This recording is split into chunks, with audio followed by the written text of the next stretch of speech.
take this moment, guys, to advocate the importance of mental health awareness, ensuring that this is something that is started to be placed in schools, in these school curriculums. Yes. Why aren't we having easy therapy access to schools, to parents, to the children? You know, that is something that we need to get some hands written about, right?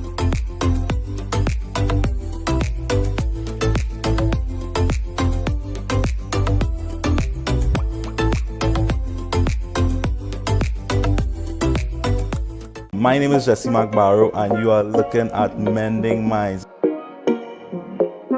Tell us your Mending Mind moment. I will say set goals.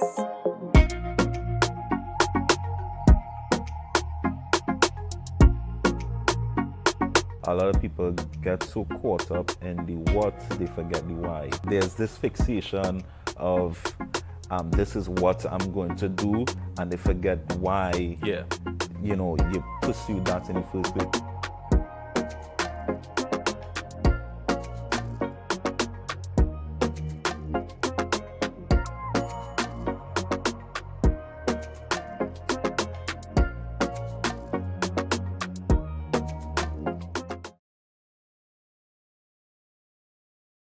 Trinidad and Tobago, good evening and welcome to Plus Sunset, your evening show where you spend 6 to 7 p.m. with us, where we cover interesting topics in a light, relaxed forum so you can get information, insights, and some sort of release and relaxation after your long day. So how are you? It's Monday, 19 February, the start of the week, and we have an interesting topic for you today. But before we get into that, let me propose a quote to you, and it's by Emmanuel Macron. It says, we need people who dream impossible things, who may fail, sometimes succeed, but in any case, who have that ambition.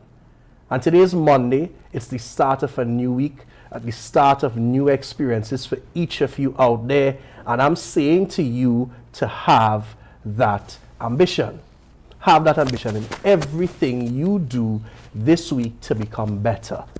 And the lens of which we're going to look at today's topic through is that using things that we have around us to become better. So Kevin and myself are your hosts for today, and we're going to be looking at the big topic. It's a topic internationally, globally. It's a topic you need to know about. So sit fast in your seats and let's start this discussion. Our topic today is the impact of technology and artificial intelligence on the modern day world, how it impacts our lives. So Kevin, I'm going to start the ball rolling with you right away. Tell us, just let's start simple. Technology, let's not even get to AI yet. Right. When you hear the word technology, what do you think about? Machines, computers, phones. Good evening to the general public as well. Yes. I think about advancement. Advancement. Yeah, things that will improve our lives. Right. Physically, medically, and technologically. Technologically. And when you think about AI, what comes to mind? Trouble. Well, I can tell we will have some light and different sides of the conversation here today. Yes, now, indeed. the teacher in me must come out. Yeah. So for me, because I teach it in science, Right. Technology is anything that makes our life better. Correct. So we could think as far back as the wheel. The fact that they stopped toting things on their back, and they had something to roll with it, Right. that was a form of technology. The lever, just being able to put that stick underneath something to help you move it, Right. that's a form of technology Correct. as well. Correct. It's anything that makes our life better. Correct. And like I said, that's just the teacher inside me. Right. I actually have this joke with the wheel. I believe that the person who actually invented the wheel stole it. Think about this. You're a caveman, Kevin. Yeah. And somebody realized the log, this big log, is circular. So I could put 2 logs Yeah. and put load on top of it Right. and roll the logs. Yeah. So imagine that's me. Right. And I'm busy rolling my logs along. Right. And you're standing at the far distance and you're just seeing my logs from the side. From the side, you're not seeing it from the front. I understand. All you see from the side is that circular thing rolling. Correct. And you run with the idea of the wheel. And I think that is something that actually happens a lot in technology, in society. Right. Because you will have some people come up with like for instance, you know, this guy, he's deceased now, but he came up with how to run an engine on water. Right. Right, you know, instead of using gas and somebody else is coming up with that now, saying this is what we came up with. Right. But they would have gotten it from that person way before. Yeah. Right. Even with Tesla, what his name is, Tesla was the one who started this thing with what do you call it? Oh gosh, the word was right there. But you know, like the technology that we have that Elon Musk is using now with his vehicle and stuff and like that, electricity, using electricity to power certain things. And he had a small idea and he worked on it, but somebody else came and took it and they built up on it. Yeah, And I think that's a dynamic we cannot escape from, especially in the modern world and the fast pace we're moving at. True. So for me, I would take two things. If you as an individual, you're progressing and moving up, and you know that you would have gotten your foundation from somewhere, give credit where credit is due. I don't think any harm will come from them. A lot of people don't do it. You as the person though, who are developing things, I would say be like Intel. I don't know if you know the Intel story. Yeah, just now. What Intel story? So you will tell your Intel story. Yeah. So Intel basically was bringing processors. Right. And they were bringing processors, copywriting their latest processor, and the competition was taking their designs, duplicating it, selling it at a cheaper price. And when they realized the time to go through court to fight the battle was taking so long, the market has moved forward. What they did is they stopped fighting in the court. But they started to be so far ahead of the competition that they could never catch up. So by the time let's say this is the CD series, by the time the competition gets the framework for the CD series, they're EFG down the road already, and you can't catch up with them. So to all my innovators out there, make sure you are always ahead of the game. But that is what Xiaomi is doing. Xiaomi has because I remember in the beginning you had Apple, right? You had Samsung, you had Android, right? Samsung being the leader, of course, right? And there was a point where people were saying that they want to try the Apple, but they don't want to really come out of Android. And somewhere along the line, I remember even there was some years ago they had a clash with that where they was saying that they can't put the two together. Xiaomi came out, right, which is a Chinese company, and they put the two together, so you're getting the best of Apple and Android, and it actually works excellent, and they sell it at a cheaper price. So you have one of their phones?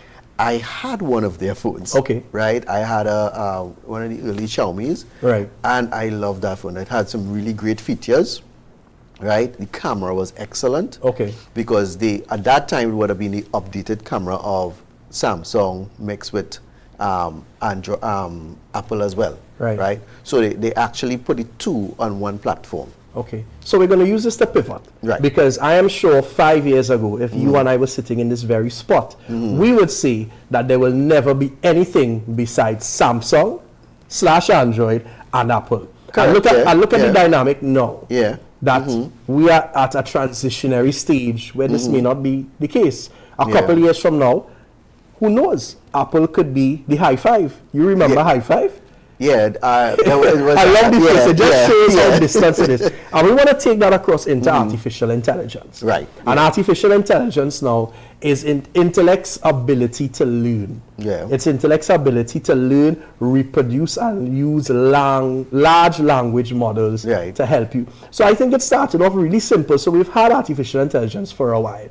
So simple things as movie recommendations, which we've been seeing on Netflix years now. Yeah. That's a version of artificial intelligence. I want to interject something here, right? Because I don't want to forget it. Now, when you spoke about somebody taking someone's idea, moving like the wheel and the logs just now, I don't know if people realize that over 10 years ago, probably over 20 years ago, Japan had a massive tsunami. Earthquake tsunami that wiped out, but they at that time was the head in technology, and they were the ones that were pushing robots in the workplace and stuff. And I remember there were protests about it because they were saying that they wanted to use robots and and find people, humans, move out humans out of the workplace and put the robots. Right. So coming back to the artificial intelligence. Right. That is something that came to mind when it is you're thinking about it. Yes. So that's where you come from with your fear perspective. Right? But I want us to try and balance. So our job today between us is for me to try and bring you on the side of artificial intelligence. Okay. Because Kevin is going nowhere. We have to admit that it's going nowhere. So one of the biggest players, I'm sure you know, in the artificial intelligence modern day platform is ChatGPT and OpenAI. Yes. They would have come out in November 2022, somewhere thereabout. Right, yeah. And I've been following them since late December then. Okay. So I've been using the models, seeing it go. I've tried to keep up, but it's so much. Right. And the rapid evolution has happened. So there are the both sides, because at some point in time now, this is debatable. It may be hearsay because the internet and the articles tell you differing stories. Right. The then CEO that started ChatGPT and OpenAI, he retired. Right. The other half of the story is that he was fired because he didn't have the vision they needed. Yeah. But the first half of the story is that he retired because he realized how rapidly AI will replace jobs and how much of them. And from a conscience standpoint, he resigned immediately. Yeah. So, like I said, I'm putting it out there. There are two different sides based on the articles for this story. Right, yeah. But here we are, where on the road with artificial intelligence, and there are even talks, I don't know if you know that, about general intelligence, which is the next step. Once they have gotten artificial intelligence to do what it does, they're going to go to general intelligence.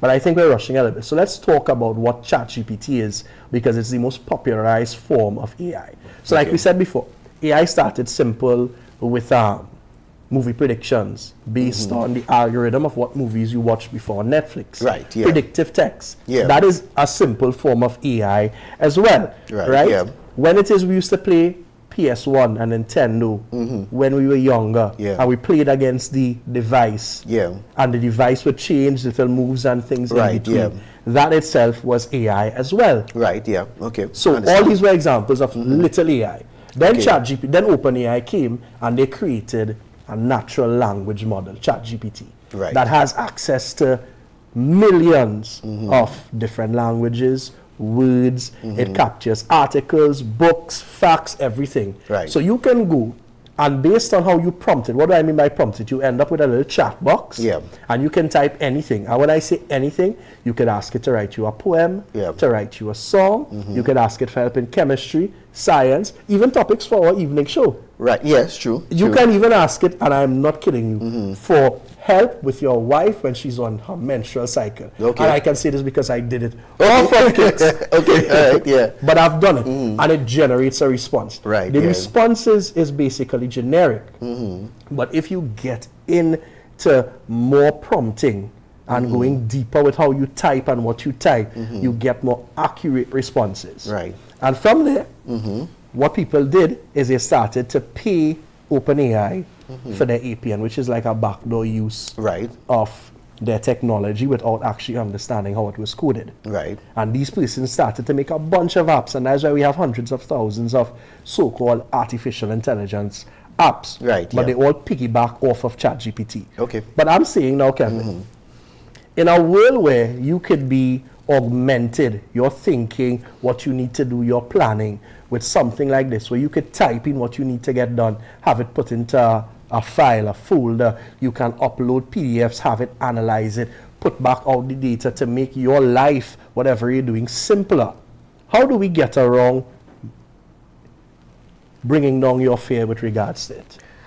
Right. Well, the thing is, like I remember when it came out, I think sometime last year, there was a discussion that students was using ChatGPT to get the answers to their homework, to their subjects, and it was considered cheating. With these, one of the other issues that you have is that even on like the social platform, Facebook, whereby they have all these different algorithms, and they have these facial recognition things that if you was this and that and the other. And a lot of people recently, the owner of Facebook was in court considering that. Yes, yeah. Because they were, there was fear that people were being spied on, they were being, you're being monitored. Right. Right? Now, I love technology. Right. And I like the idea of advancement in technology. My issue, however, is when the technology is monitoring you in such a way that it could become harmful to you, right? It's also whereby it could use your voice, your face, right? And create other things, false images and videos of you. And we have seen that. People have complained about that, right? We saw, as I showed you earlier on, with the Pope. Where, right, that was, I mean, when I saw it, I was like, what, the Pope, real swanky, you know? Yeah. Only to realize it's a ChatGPT algorithm, or whatever, right, that word, that they use, and there are other things. So what could happen now is that, because even, there was this thing going around whereby this woman, she claimed that her daughter called her having an emergency and needed money to get, because something with the car or something like that, and she was ready to go to get to help the daughter. She's on the phone with the daughter, and the daughter walks into the house. Right. And she's like, what is going on with you? Yeah. And she's like, nothing, I'm cool. And she's like, but, so. Somebody, the kidnappers, I heard this story as well, yes. The kidnappers had a recording of the child's voice. Yeah. And we actually have a video coming up. I don't know if this production could pull it up now in terms of the reporter. That was supposed to be our second video for the afternoon, but I'm going to ask them to pull it up first in replacement. That is a similar story to what you were saying. And yes, it represents one of the dangers of AI, but it's going to come up here now. Right. And we're going to look at it and we'll discuss it further after it comes up, because in as much as there are dangers, there are a lot of benefits. Yeah. There are a lot of benefits. So let's hand it over to production to bring up the second video that we're going to be showing first here this evening. Over the past year, the boom in AI technology has made it much harder to tell if what we're seeing online is real or fake. And if you're thinking to yourself, well, there's no way I'd ever fall for it. Well, here's a cautionary tale. This weekend, a cousin of mine texted me asking if I could hook her up with some weight loss gummies. And when I asked what she was talking about, she told me she saw this interview of me being interviewed by CNN's Anderson Cooper. We decided to ask Joy herself, and this is what she told us. Hi, Anderson. I'm happy to have this opportunity to tell you my story. 2 months ago, I saw an advertisement for NTX Keto Gummies. The website claimed that with the help of this product, you can lose weight by 25 pounds in 4 weeks. I decided to order 3 bottles. In the first few days, nothing changed. I was skeptical about this venture, but what was my surprise when my weight just started to evaporate? Okay, except the thing is, I have never been interviewed by Anderson. I've never even met him, nor have I ever endorsed some weight loss gummies. This whole thing was a deep fake scam. Just ask my trainer, Coach Jazz. But this kind of voice cloning and video manipulation has become more and more common, including in the world of politics. Not too long ago, a video circulated of an AI-generated interview showing Hillary Clinton on MSNBC endorsing Ron DeSantis for president, which never happened. Another deep fake shows President Biden insulting transgender women. Again, not real.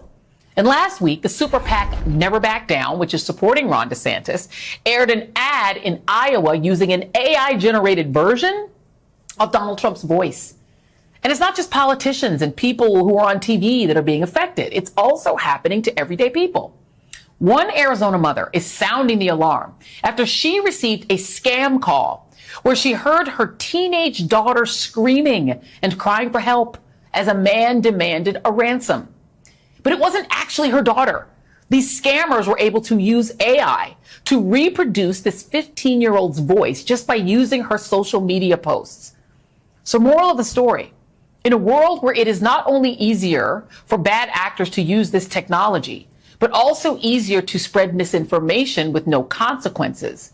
Beware of what you see and hear online. Stay woke out there. So we definitely want to thank NSNBC, the readout report for that little clip.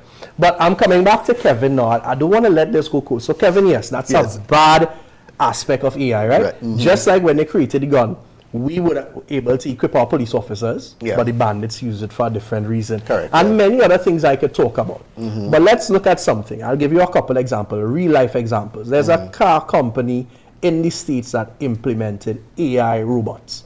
Because when it is you are that caliber of company, you're selling high-end fast cars. Right. And you need somebody, you have one or two trained specialists that can fix these high-tech cars. Right. Because your clientele are millionaires, basically. Right. And you can't have one person in 7, 8, 15, 20 different places. What they did is they outfitted the robots in each place. And what the expert could do now is control the robot from where they are. And the junior apprentice mechanic was able to learn. While it is the robot was doing certain things controlled by the person, countries away, thousands of miles away, there was benefit that was derived. There was something that could not be done before, where it is a company had to pay for travel here, there, and everywhere, and had to expand resources and stretch them. You now had persons having their cars returned in a timely manner. Another instance now, let's look at our Trinidad and Tobago healthcare system. Right. People get the public system. I know older persons who are sickly, and to get an appointment in the health center is sometimes just 3 months or more for your general checkup. Right. Operations, even emergency operations, take a year and a half, 2 years and more in our healthcare sectors.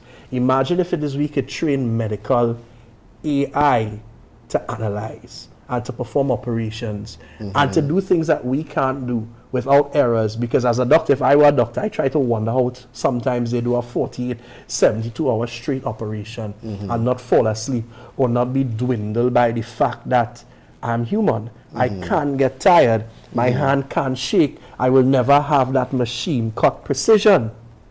So yes, there are the bad things that can happen with those who want to use it incorrectly. Right. But look at the amount of things that will come from it. Now, again, I understand what you're saying, right? And it's good that we have the technology to do certain things, right? Because again, like for instance, you see what would happen is, like, okay, for like the car company, when they build the vehicle, whatever they put in, they would have put that information into their system. So the AI reads everything, knows everything, right? Unlike a human, even though he would know, he would still have to go back and how that thing went, and pull the book or something like that, right? Or call the partner. Correct. But the AI will just come and be able to fix that, because once it recognizes it, it knows what to do.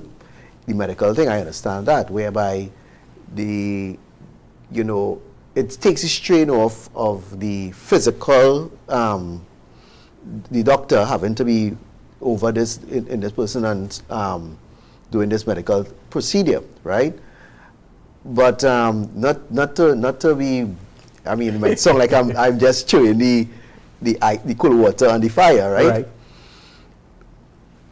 But one of the arguments that there is, right, and it goes right back from since Japan, that tsunami, when they came out with the robots, and then even now, because even in the States, China, they are talking about human robot, no, not human robot, but AI robots. They're talking about robots that could go into this field, fight a war, and save human life. Now, for that part, I have no problem with that. But then it will be robots against robots, probably, against right? robots, Right? That come like a game.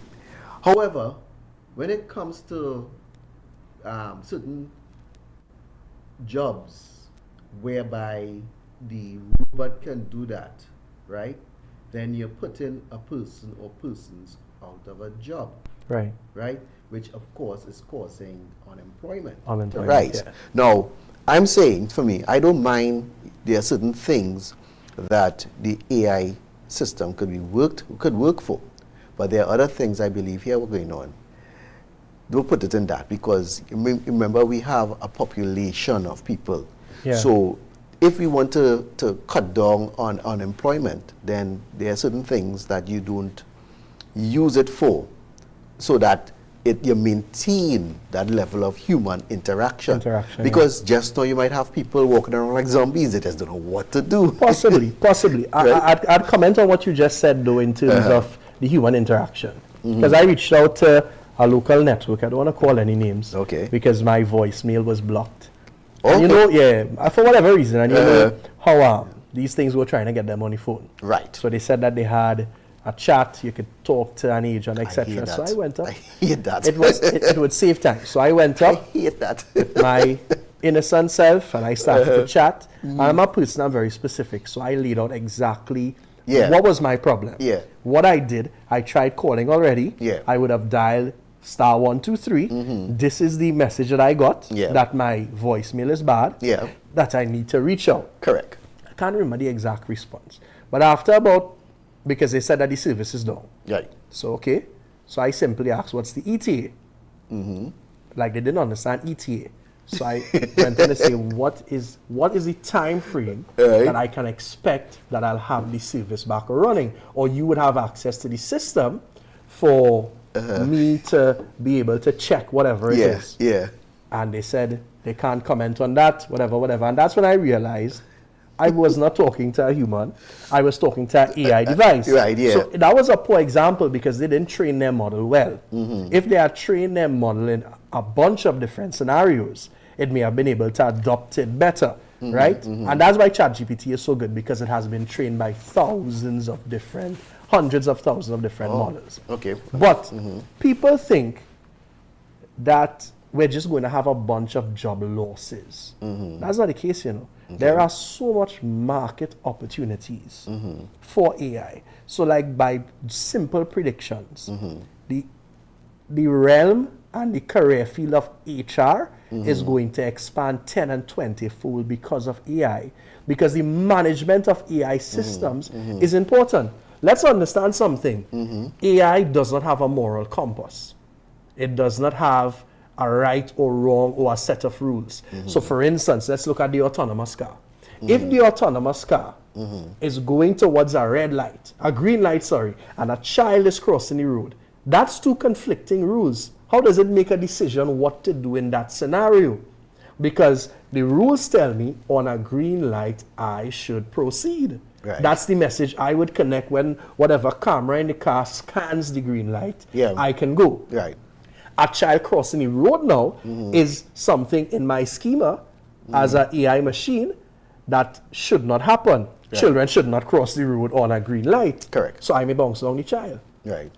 So you see the need for heavy monitoring of these AI systems. And that's just one dynamic. You have to monitor the people who are using AI as well. Okay. And ensuring that, so when it is using AI for accounting and financial systems and these kind of things, to ensure that people don't exact immoral practices and steal money and move it irrationally using these programs.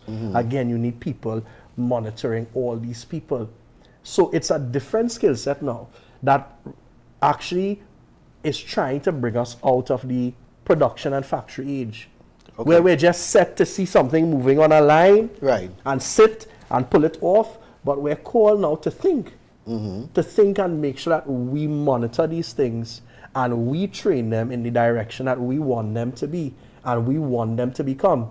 And I have read a book and I've done some light research in terms of job opportunities upcoming through the AI industry, and it's across the board. HR is just one example. So whereas people are running frightened, thinking that the situation is, it's going to be job losses, I'm going to lose my job. Yes, autonomous jobs that could just be replaced by a machine will be lost. But this is an opportunity for humans to start to really dip into our truest potential, our minds, think, create, and tap into these new industries that are up and coming.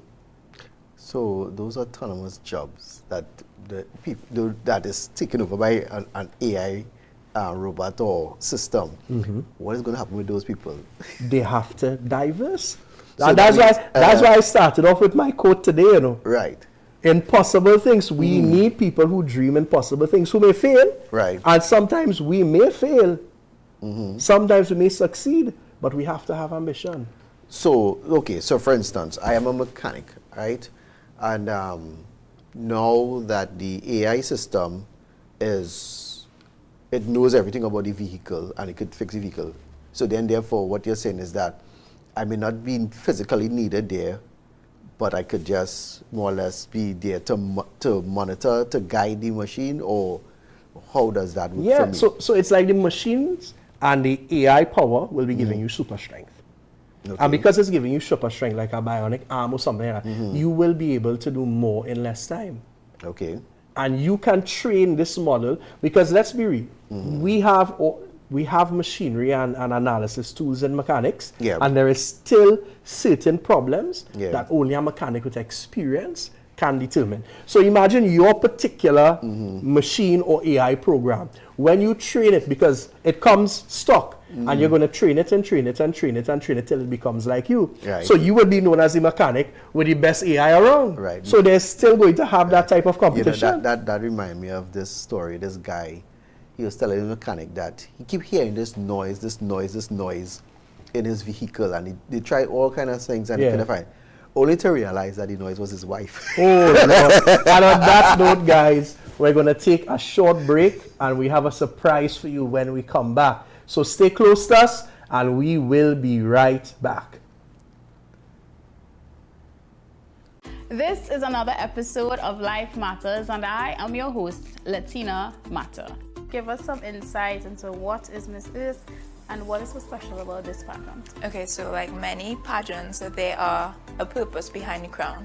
So Miss Earth in particular, it's all about the awareness of the environment, and I'm basically an ambassador informing everyone to take care of their environment and their surroundings.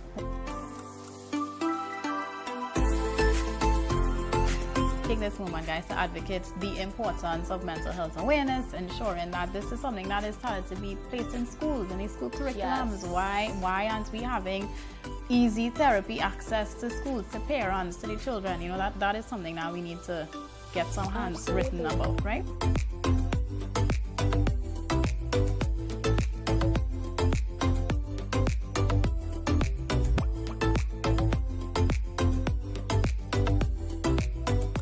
My name is Jesse McBarrow, and you are looking at Mending Minds. Tell us your Mending Mind moment. I will say set goals.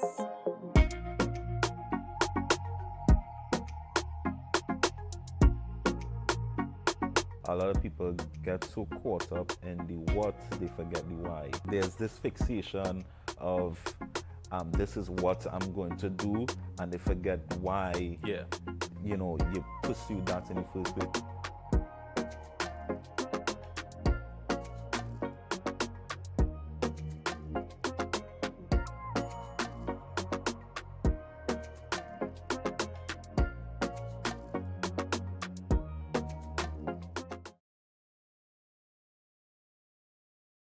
I said, look, I cannot help how I feel. Out of all of us, I'm the only one who isn't married, engaged, or has a child. Besides, keep sticking out. I've been real cool watching this while I meet to know. Like I could use all the help, Smalley.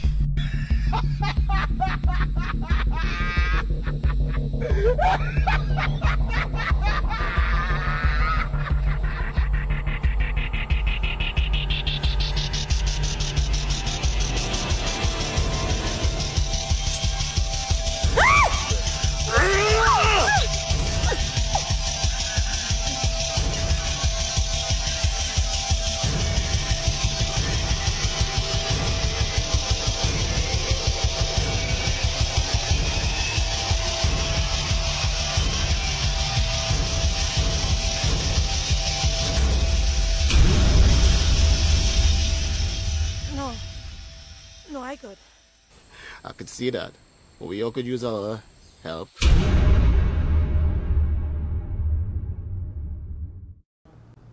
So we're back, guys. And I know for the first part of the segment, I had some experts sitting out there and they've been saying, but I'm hearing Randolph and Kevin going back and forth, but what do they know?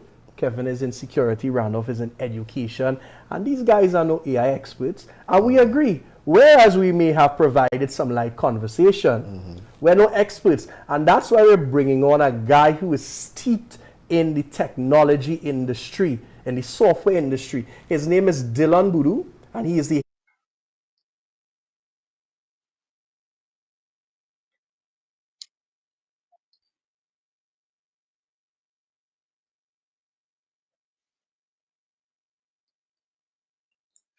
Hi, Randolph. Thanks for having me. Um, as you said, I work in software development. I graduated from the University of the West Indies in 2015. I worked at a couple different local telecom companies before I was poached to lead a software company in project management. Yeah.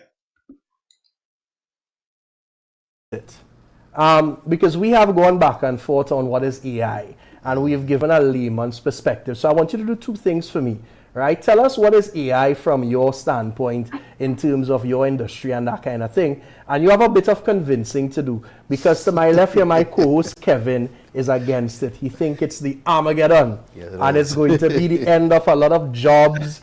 And you know the usual story, Dylan. So I need some professional help to help me convince Kevin that it's a good thing and it should be welcomed. Right. So to begin, AI is discipline.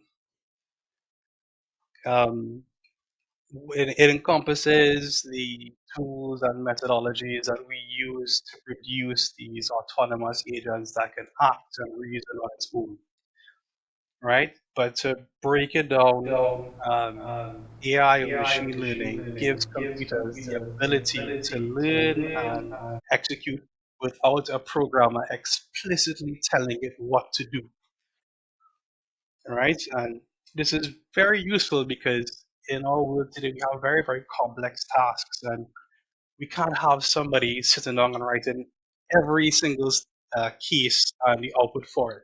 And that's where AI comes in, you know. We don't have to tell it what to do for every specific thing. It learns on its own, right? Going to replace certain autonomous jobs, things that could be done by AI. But is it going to be the scenario like Kevin painted? Kevin, I'm putting you under the bus this evening. Yeah. Is it going to be the scenario like Kevin painted, where we're going to in a couple of years have a bunch of zombies walking around because nobody knows what to do? That has always been the case with any new technology. You know, over the years, you know, people wanted to burn down factories when factories came along.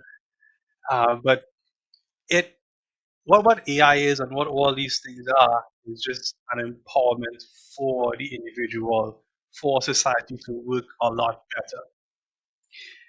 I was listening in right before this, and I was hearing the example of the mechanic, right? Um, so right away, we have like a little bit destroyed between what the reality is and what will actually happen, right? Um, the mechanic is far, far, far, far from being replaced, right? What the AI tool will allow him to do really is to easily diagnose problems a lot better. And you kind of see this already with some diagnostic tools that are being used in auto mechanics, right? Uh, AI again just empowers us. Sure, there will be some job losses to people who do very, very mundane, simple things, but new jobs will then open to facilitate and help support, you know, based on what has been replaced. All So, right. a good example is like call centers or tech support and things like that. that is like a prime right example, because a lot of times people call in and ask the same questions thousands of times over. You don't need somebody there sitting down answering the same questions over and over and over and over and over, you know, or even sales. Um, you have a catalog of items. You don't need somebody on your phone going through, well, what kind of couch you're looking for, what kind of sofa you're looking for, where you could kind of type in and say, well, I'm looking for, a sectional within this price range, and AI can look into your own catalog and dig out something for you. In terms of the fear of job loss, yes, again, there will be some, but because the field will evolve, new jobs will replace these things, just like in the industrial age where, sure, nobody will be sewing things manually anymore. Have factories, but new jobs are open to be able to maintain these machines and things like that. So, but AI will bring job evolution or job replacement, so to speak. Yes? Sorry, I can you repeat that one more time? I said, so then we can coin the term. Instead of saying that AI will bring about job loss, AI will bring about job evolution and job replacement, Yes. that kind of thing. Yes. Okay. So Yeah. Dylan, tell me this. You as a programmer, a coder, that kind of thing, I know this is your life. You see numbers and coding and all that thing all day long. Yeah. How has AI helped your industry? Well, actually, in terms of the AI job apocalypse, a lot of that has been the sentiments even in my community, because there is a very powerful tool called Copilot that developers use to help write code. A lot of people have been, very worried and very scared, but it is an extremely empowering thing, you know. Instead of writing simple mundane tasks, the AI understands and contextualizes what you're trying to do and helps you do it. It can't build the entire system itself. That's where you, the experts, comes in and helps guide it along. So it's not that it replaces us, it just acts as a tool to help empower us to be even better. Okay, so before I give you, because I'm sure Kevin has one or two questions for you, I would have read one or two light things about that when it is AI is perfected, the next thing that they will go to is GI, general intelligence. Tell us what is your interpretation on general intelligence and what type of time frame you think we would achieve that as a world or as an industry that's moving forward. It is something that has been in debate for many, many, many years, and I personally can't see general intelligence coming into play anytime in the near future. Um, I have my personal views on that, in terms of, it needs to have access to the real world for it to be general intelligence. What it is right now, what people see, mainly generative models, which are very, very good, but what they do is it learns the contexts of words and sentences and then generates something that looks like it's thinking. It's not actually thinking in the sense of the word. It doesn't necessarily have a complete understanding of what it's telling you. It generates the words one by one. It doesn't generate a sentence all at once. It kind of, everybody watching this has used some version of this without even knowing it, right? And what that is predictive text. How does your phone know what the next word is in line, right? It it looks at the sequence of words you've already typed and predicts the most probable word that follows. You take that same concept to what people are accustomed to now, which is the generative models, and what it does, it takes the context of what you give it, right? What it's trained on, large set of data, and then it answers you by choosing the words that are the highest probability in order over and over and over again. Thanks for that, Dylan. So, Kevin, the floor is yours. I'm sure you have some questions for our guest here. Good evening to you, sir. My thing is, right, I want to go back to the 2 points that two examples that you made, because we discussed it before you came on, right? Right. One, the call center, up to today, when I went to pay my phone bill, right? There's a kiosk where I went and pay, true, but there was some information that I needed, and I went to one of the customer reps there, right? Customer service personnel. And I felt better talking to her rather than trying to talk to because they give you this message on your phone to click on this link to go to this, what is call it, that you talk to. And like we were speaking earlier on.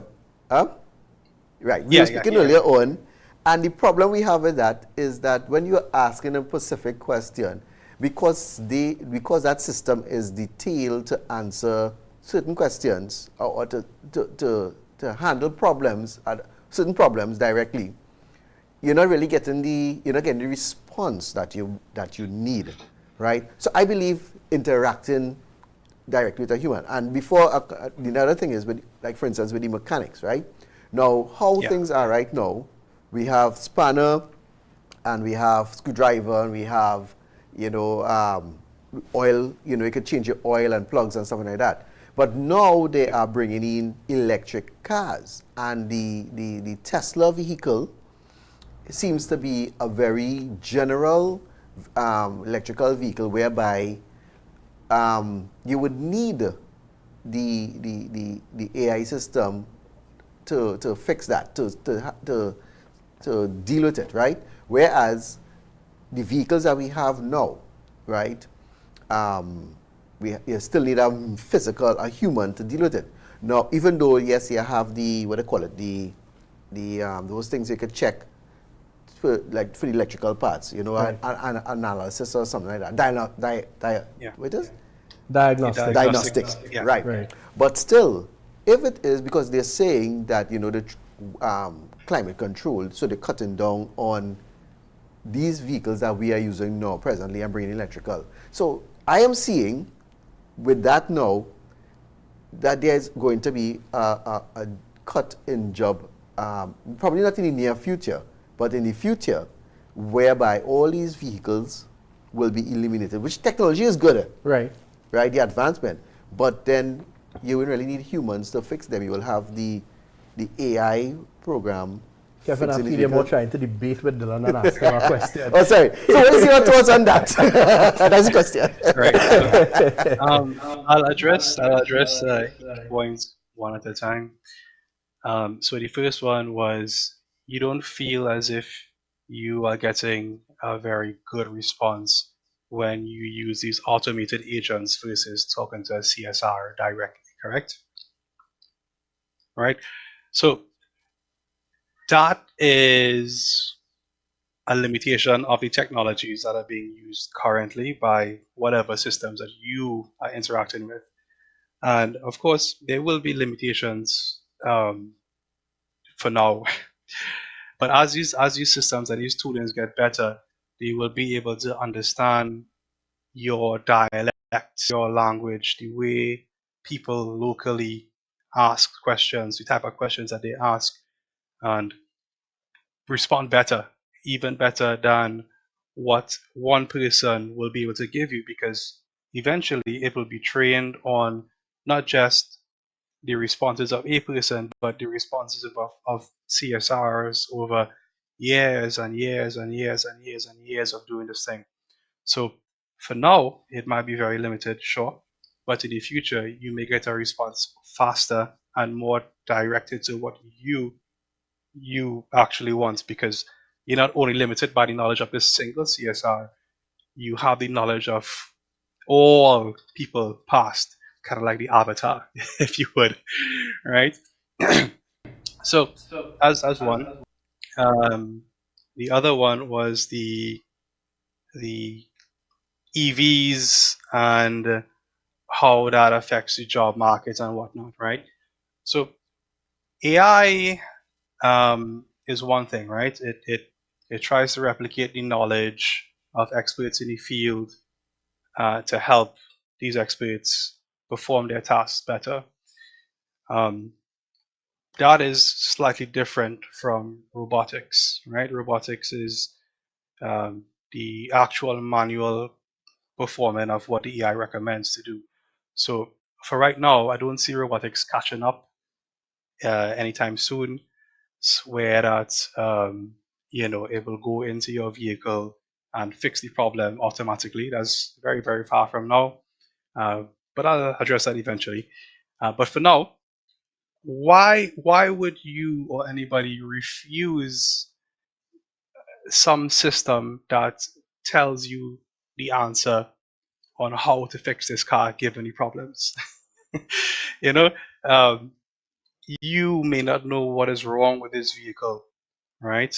Because it might be something brand new to you, but the knowledge exists somewhere out there, and you just have to ask, and it tells you exactly what you need to do, what the problem is. It empowers you now to do something that you may not have been able to before, right? So that's all positives to me. And for the latter part, when robotics reaches the level where it could go and fix a car all by itself, um, that to me is great. Is amazing. The jobs would move now from fixing cars to fixing the robotic arm. You know, um, and now we have like a standard way for cars to be fixed. You no longer end up with a kind of an iffy mechanic, and you go by him with one problem, end up with four more. You go and you have a standard piece of equipment that fixes your car, knowing exactly what it needs to do. Of course, this is way, way down the line, but it is only positives that you could only get from this. Of course, sure, there might be some job losses in the interim, but just think about it this way: nobody sews or treads these clothes by hand anymore, right? Nobody does. Nobody thinks about, oh, we should remove factories that produce cloth. That just seems ridiculous to think something like that. As the technology moves forward, the jobs change, and we will adapt with it. It shouldn't be something to be afraid of. It isn't on it, indeed, to adapt. Yeah. Our time is just about run out, Dylan, but I want to really thank you for taking this time to join us on the show this evening. And before you go, guys, Dylan is a very, very successful person in his industry. So then if you had to give a simple nugget of advice to all those aspiring to be expert programmers like an expert programmer like yourself, what would it be? Think about something that is fun to you and try to build it. It doesn't matter if you don't know anything, just try to build it, and the knowledge will come in time. Just attempt it. I love it. Thank you so much for joining us here this evening, Dylan, and we wish you a really good evening. All right. My pleasure. So guys, thank you very much. Yeah, so guys, we just had it from an expert. And as he said, there is little negativity to come from AI. And as he was talking, I was thinking, before the fire, think about how it was. People were probably against fire. Can we live without fire? No. Before the car, and the car started off with problems. Can we live without cars now? Can we live without a hammer? Think about as simple as it is, what they probably did before the hammer, and so many other things. And I hope that you got some resolution with the fact that even though some of the things I purported, Dylan would have said that these things are coming in, yes, but there is a lot of improvement to be had, and it's not going to happen overnight, but there are a lot of benefits to be had with the uprise of AI. Well, I would say one thing though, what I take from what he said and what you were saying, right? I mean, I still have my concerns. I think people need to look forward to learning new technology. There's AI technology and other technology because, I mean, that's the age that we are going into. And with that one, we're going to take a short break, guys, and we'll be back to you in just one short minute. This is another episode of Life Matters, and I am your host, Latina Mata. Give us some insight into what is Miss Earth and what is so special about this pageant. Okay, so like many pageants, there are a purpose behind the crown. So Miss Earth in particular, it's all about the awareness of the environment, and I'm basically an ambassador informing everyone to take care of their environment and their surroundings.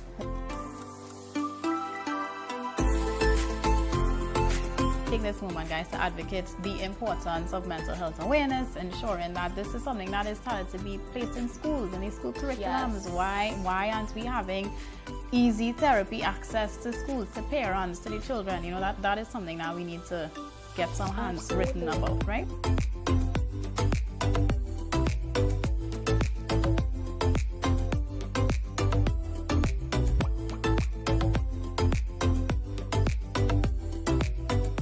My name is Jesse McBarrow, and you are looking at Mending Minds.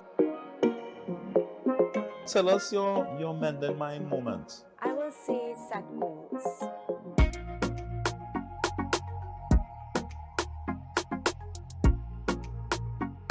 A lot of people get so caught up in the what, they forget the why. There's this fixation of this is what I'm going to do, and they forget why. Yeah.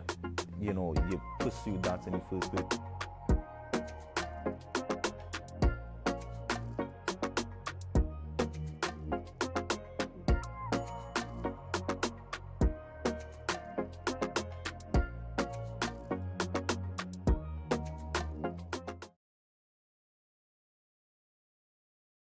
I said, look, I cannot help how I feel.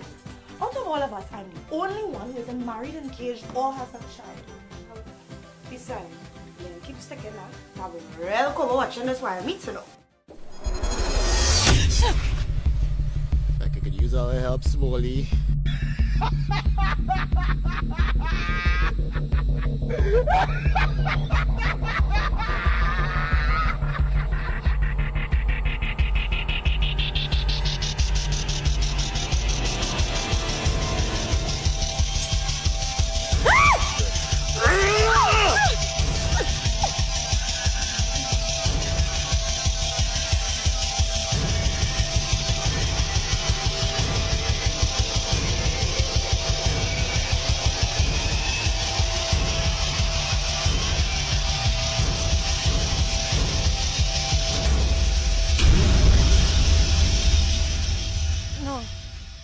No, I could.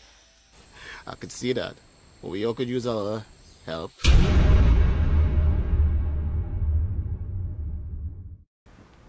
And we're back, guys. The hot topic today is technology and artificial intelligence and its impact on our world today. So we had one of the experts coming in to talk to us today, Jevon Bhoodoo, and he gave us his perspectives. I'm not sure if he convinced Kevin yet, but apparently I have a lot of things in my arsenal I didn't even know. So when it is, the universe realized that Kevin is still not convinced, one of our other co-hosts decided he had to come and give some convincing. So joining us for the last part of this segment this afternoon to bring his championship of AI is Jevon. Good afternoon, folks. I do apologize for being late. I had an unfortunate emergency to deal with this afternoon. And it's ironic how that actually happened today. Because if it wasn't for AI, right, it could have ended up in a really bad situation. So what had happened moments before I was actually prepping to come here, one of my clients actually had attempted women vision. Right. Okay. But because of the software that we use, right, the instant I was notified, right, the system, which is AI, simultaneously notified the other authorities. Okay. So it eliminated our century having to make that phone call.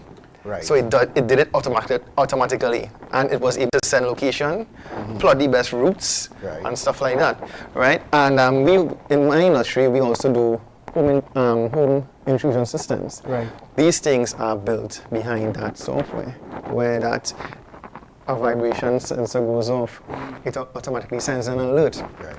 which also syncs with pertaining cameras to the area, so you can not only know that the alarm go off, you actually see what's going on. All these things are integrated. Okay. Right, so, and well, you all already talked about the electric self-driving car and stuff like that, so there's not much more I can give on that. Yeah, but that's quite a story, especially on the day when we're discussing AI on the show. Yes. So Kevin, look, another benefit of No, AI. no, don't misunderstand what I'm saying. I'm saying I agree with technology, the advance, because we are an advancing society, right? However, I'm saying that there are some things that, yes, AI, the technology will be very good for, but there are some things I see it as it's still going to be a negative thing, whereby it comes to job security, right? Because, I mean, in a situation like that, for instance, I had an experience just a couple of, about last night on my way home, by Mover Junction, I don't know what happened to him now, but it seemed like a homeless.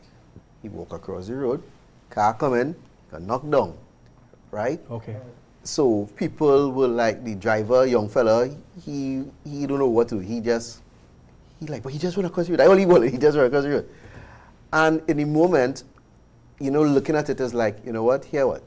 I pull aside, pull my phone, call emergency services, and by the time I was chatting with them, a police vehicle, patrol had pulled up, and we spoke with them and said, here what, the ambulance is here, on the way, right? Now, I'm not saying that AI technology probably can't do that in some type of the future. But I want to ask you this, but what type of vehicle was it?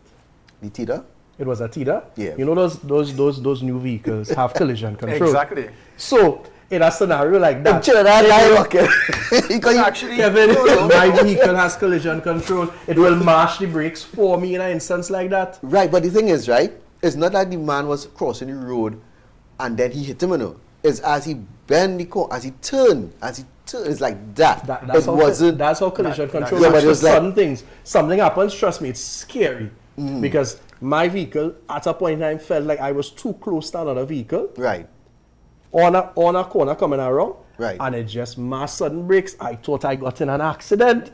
It scared the living daylights out of me. Right. But in a called lean control as well. I know about the lane control. Yeah, but the collision control, it mashes instant brakes for you. Right, I know about that too. I never experienced it in a vehicle. In a scenario like that, it's not 100% accurate at this point in time. But in a scenario like that, it will help. I'm not saying it will help, but I mean, at the end of the day, right, okay, probably it might have helped, right? And the guy didn't get knocked down, whatever, right? But to me, in a situation like that, is like, okay, you have a vehicle, so then you're telling me that it's the vehicle that's doing the driving and not the driver. But in that scenario, you're saying this was an unforeseen circumstance. Yeah, he just walked across the road. Couldn't be avoided. avoided. For instance, so there a little child, again, he got, I showed you, he got knocked down because he ran from behind a maxi, and the next vehicle was coming across and he didn't see him and hit him. Right. Probably it might have worked or not. But I'm just saying, you know, and Dylan said that, you know, it's developing for the future, right? Because what would have happened in a situation like that, probably the AI might have mashed the brakes for him, right? Yeah. Right, but what I'm looking at is that even in these things, right, there is still, you still need that human, because say for instance it did fail, or it didn't catch him in time, whatever situation it was, you still need that human interaction to deal with the situation. And I think Dylan would have said it better than me, that we're nowhere close to, and he doesn't even see it in any foreseeable future, that we will get to that general intelligence stage where robots completely take over and they can do this here. But let's balance this entire conversation here. Because whereas a lot of people are on the positive side and all the positives of AI, that's good. But I guess Kevin does have a weighting in terms of the caution that we have to have in making sure that it's done right. Like with anything else, the first car, Kevin, would not have been made perfect. But they built upon the model over and over and over until we have cars that are doing things that we couldn't even imagine 3 years ago. Could you have imagined lane assist and collision control and automatic handbrakes and everything like that 3 years ago. 3 years we're looking at, and look at where we are right now. And this is with basic cars. But look, simple thing as this. Hey Google. I can remember, right? Cell phone only became a thing in Trinidad, and I was actually in secondary school. Yeah, same. Right? That wasn't too long ago. And then if you look how the phone evolved rapidly, in like in a year, the technology went from the phone booth, right? Then the Motorola, And right? StarTAC. The flip phone, and it happened rapidly, and it's still happening now. Yeah, it is. Yeah, you know. This man is bringing back vivid memories of TDMA, those big time phones. And I lived country, so if I have to get service, I have to go to the edge of the window still and position it in a certain way so that I can get the little inch of service to probably let that special text message come in. No, you have wallpaper back then. The only thing I could do was take off the antenna and put one that had a light on it. And skin used to buy skins. Yes, true that. No, I always have a liking for technology, right? Because even with my phones, I just don't go and buy a phone just so, right? The only way I'll do that is if I desperately need a phone, and that's what right here right now. But otherwise, I would look for, the latest. When the Notes came out, that was my phone. The Samsung Notes. I didn't want nothing else but the Notes, right?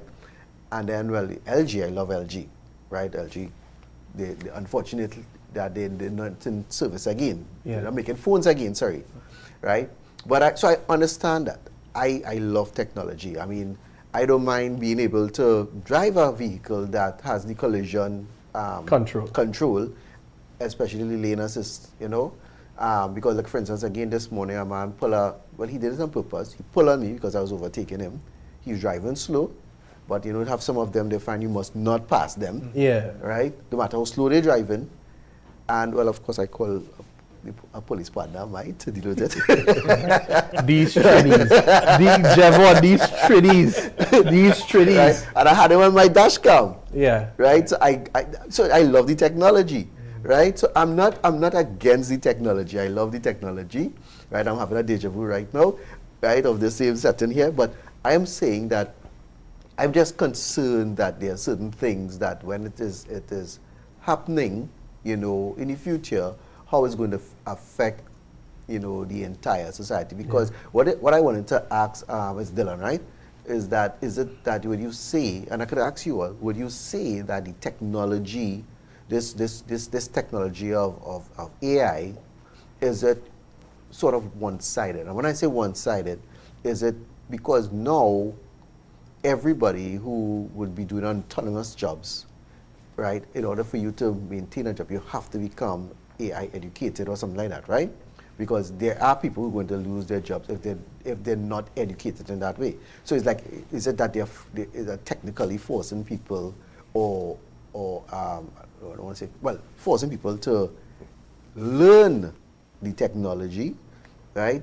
And still, for instance, again, with the CSR, right? When you have I can call, because for instance, years ago, we still have it, when you call, you get a voice message. Yeah. Right? You have reached so and so, and a lot of people hate that. Of course. They hang up the phone. I'm one of those people, right? I hate that voice message thing. I hang it up. Because to me, you leave a message, and the person probably wouldn't listen to it. They wouldn't call you back, right? I would rather call back again to see if I get the person. Yeah. And I think this is the situation. I mean, yes, we are evolving, but I'm just thinking in the future how it's going to affect So let's us. deal with that first thing you spoke about, which is if people are being forced. So I will go back through steps in our human development. And by science, we are classified as animals.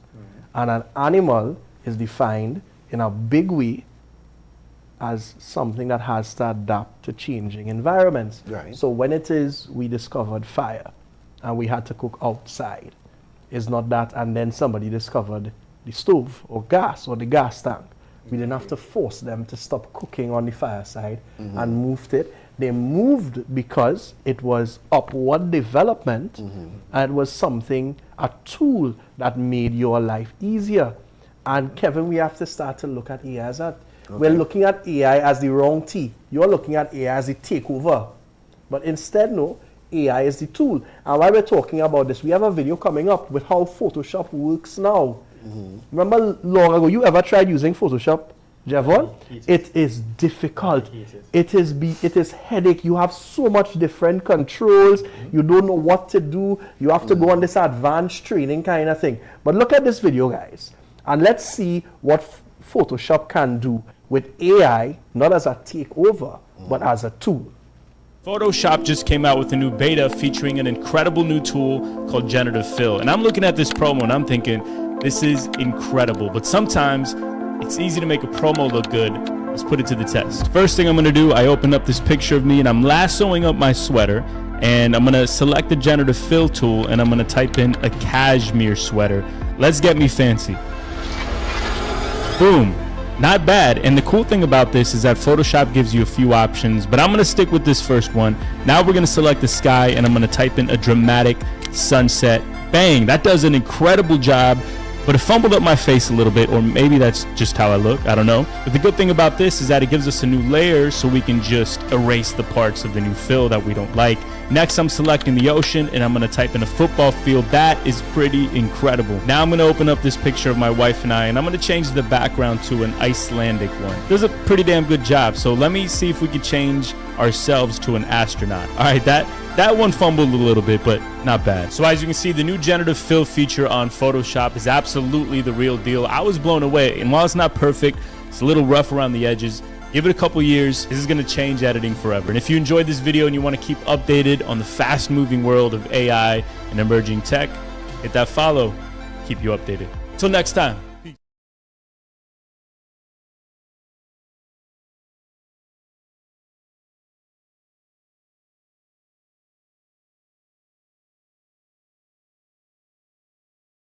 Now it's something that puts power in my hands through a tool. It's not doing it for me, but it allows me a creative freedom. I'm not going to be some big time editor overnight, but it allows me freedom and a tool to do things. And I think too much that we're thinking of AI, Kevin, as I tell you the wrong thing. It's not the takeover, it's the tool. But I agree with you. We have to ensure that this tool is rolled out and adapted properly. Right, okay. Look, for example, as I saw this, TikTok influencers. If it wasn't for AI, there's a whole stream of people wouldn't have been able to make a form of living, right? Even if you take, are you on TikTok? Yeah, I am. Have you ever taken a picture on TikTok? I did a video on TikTok. Right. Have you ever noticed that the software automatically enhances your features? I didn't check that out. Try it out. Try it out. I just use the background. Right. Take a picture with the normal camera on your phone and then take a picture on TikTok and notice the difference. Right? If it wasn't for AI, that couldn't happen. Right? If it wasn't for technology, this couldn't have become a professional camera. I understand that, right? But as we had started earlier, and it might sound like I'm really against it. I'm not against it. Well, my concern, I have concerns. Because like, even when we had started, we were speaking about surveillance, right? And I did talk about Facebook with what his name is, right? Where he's in court right now. People they want to sue him because of issues, situations that they're having with their children and other things due to the AI algorithm on Facebook. And these things are, it's just not only giving you things that you could work with, tools that you could work with, but it's recording you, right? And it's even you, and we played the thing with the woman and the children and her daughter and something like that. So I think there are dangers in it. And you know, I'm a person, I will go and do research and like on YouTube and stuff like that. And you know, they have the good and they have the bad. The bad, of course. Right? And as much as the good may sound very good, the bad is something that, to me, people need to be concerned about before what they I would go say, and get involved deeply in it. What I would say, Kevin, is yes, I agree that there is bad. And us as a people, knowing that there is no stopping this, we need to start to equip ourselves with knowledge with reading, with understanding to mitigate these mal effects of AI. Right. Because AI wasn't brought out to bring these things. Just like gunpowder wasn't found to fuel wars, I just say. Exactly. Right? We as a people have to educate ourselves and evolve with it. Because the people who are using it for malpractice or mal uses, bad uses, they're not stopping. They're going to use it as they want to get their end goal. Right. This is the world we're living in. And as animals, as humans who are evolving with it, we have to adapt. And we're just about 1 minute away from closing time. And I want to end off on a light note. And this is actually a true story. They launched a test program for AI in HR. So what it did was, if 100,000 persons applied for a job, everybody was given an interview. Because the model was trained to look at certain things. It was trained to analyze body language, your tone, and of course the quality of your answers, because it's natural language models like ChatGPT and things. Right. So 100,000 people apply for a job. When I applied for jobs before, it was that if 100,000 applied, they're bringing it down to a list of 10, and 10 people get an interview. But with this system now, every last person got a chance to be interviewed. And the program now did something no human could do. It shortlisted based on everything about you, as opposed to just one piece of paper, which is a resume that doesn't speak to your experience or your ability to impress me in an interview room. So look at the doors that AI is opening for us in some regards. A situation where, because I've heard it from too many people in the job market, that I have a certain skill set, I have a certain talent, I have something to give to a certain industry or workplace, but I'm not getting the opportunity.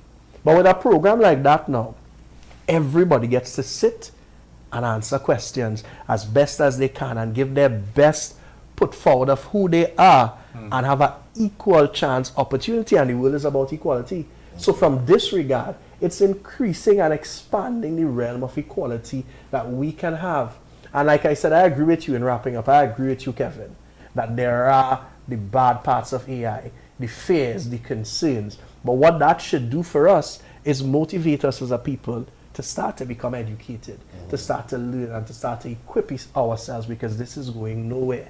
So guys, I hope you enjoyed your time here with us this evening on Plus. We're going to be here again tomorrow from 6 to 7. So make sure and mark that in your calendar. We're wishing you a restful night from Kevin, Jevon, and myself. And guys, don't be afraid of AI. It's here to stay. Rather, equip yourself with learning and understanding and experiment with it and play with it, and you grow with it.